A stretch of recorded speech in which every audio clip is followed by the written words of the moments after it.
तो राज्यसभा चुनाव को लेकर रांची में जेडीयू विधायक सरयू राय ने बीजेपी को नसीहत दी है। उन्होंने कहा कि राज्यसभा में बीजेपी अच्छी छवि का उम्मीदवार दे। उन्होंने कहा कि बीजेपी अपने कार्यकर्ता या नेता को टिकट दे। सरयू राय को धनबाद के एक व्यवसाय का जिक्र करते हुए कहा कि रांची से दिल्ली तक व्यवसायी दौड़ लगा रहे, ऐसे उम्मीदवार को राज्यसभा भेजने से परहेज करें।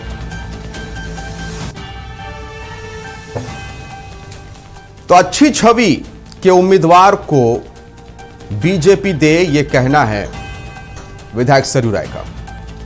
कई ऐसे व्यवसायी है जो टिकट के लिए दिल्ली की दौड़ लगा रहे हैं, ऐसे उम्मीदवारों को राज्यसभा के लिए भेजना उचित नहीं है, परहेज करना चाहिए। एनडीए में हम लोग हैं। मैंने बाबूलाल मरांडी और आदित्य साहू जी, इन से मेरी बात भी हुई है और मैंने कहा है कि हम लोग एनडीए में हैं तो वोट तो आप यही कैंडिडेट को देंगे, मगर आपने क्या सोचकर कैंडिडेट खड़ा किया है ये आप जानते हैं।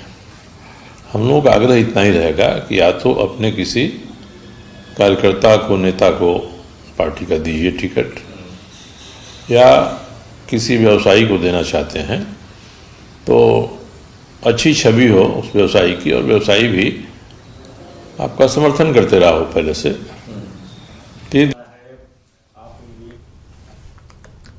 तो एक बड़ी नसीहत है और ये नसीहत है बीजेपी को।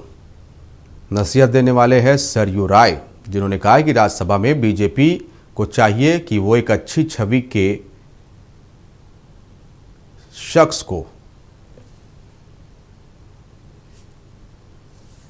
ज्यादा जानकारी के लिए कमल हमारे साथ फोन लाइन पर जुड़ रहे हैं। कमल, एक नसीहत दी है विधायक सरयू राय ने, बीजेपी को कहा है कि अच्छे छवि वाले शख्स को राज्यसभा की टिकट दे। उन्होंने कहा कि परहेज करे वैसे लोगों को टिकट देने से जो दिल्ली तक दौड़ लगा रहे और जिनकी छवि अच्छी नहीं है। जानकारी चाहेंगे।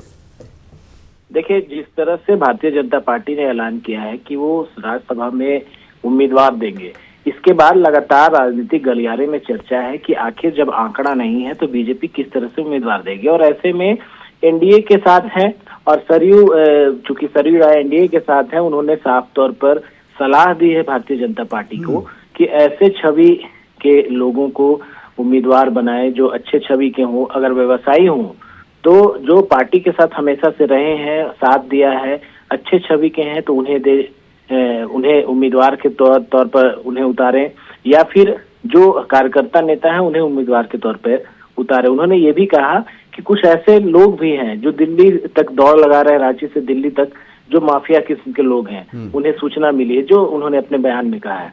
तो ऐसे छवि के लोगों को राज्यसभा ना भेजें, क्योंकि ऐसे में कहीं ना कहीं पार्टी की भी छवि खराब होगी, एनडीए फोल्डर की भी छवि खराब होगी, और कहीं ना कहीं उनका ये भी इशारा है कि अगर ऐसे लोग उम्मीदवार होते हैं ऐसा कोई, तो वैसे में उनके तरफ से जो इशारों में उन्होंने अपनी बातों को कहा कि हो सकता है उनको समर्थन उनका नहीं होगा। तो एक बड़ी बात कही है कि अच्छे छवि के लोग को उतारे ताकि उनको समर्थन मिले और राज्यसभा तक जा सके। हालांकि आंकड़ों को लेकर के उन्होंने कहा कि कुछ न कुछ शीर्ष नेतृत्व की ओर से, एनडीए फोल्डर की ओर से जो सोचा गया होगा उसके आधार पर पार्टी की ओर से राज्यसभा भेजने के लिए उम्मीदवार उतारने का ऐलान किया गया होगा। अब देखने वाली बात होगी कि कौन सा उम्मीदवार होता है, किस छवि का होता है, उस आधार पर वोटिंग जो है, जो आंकड़े हैं वो पूरे होंगे। तो कहीं ना कहीं एक सलाह भी है कि अच्छे छवि को दे, और अगर माफिया किस्म के लोग होते हैं तो उन्हें पार्टी की ओर से उम्मीदवार नहीं बनाया जाना चाहिए। बहुत शुक्रिया आपका कमल, तमाम जानकारी के लिए।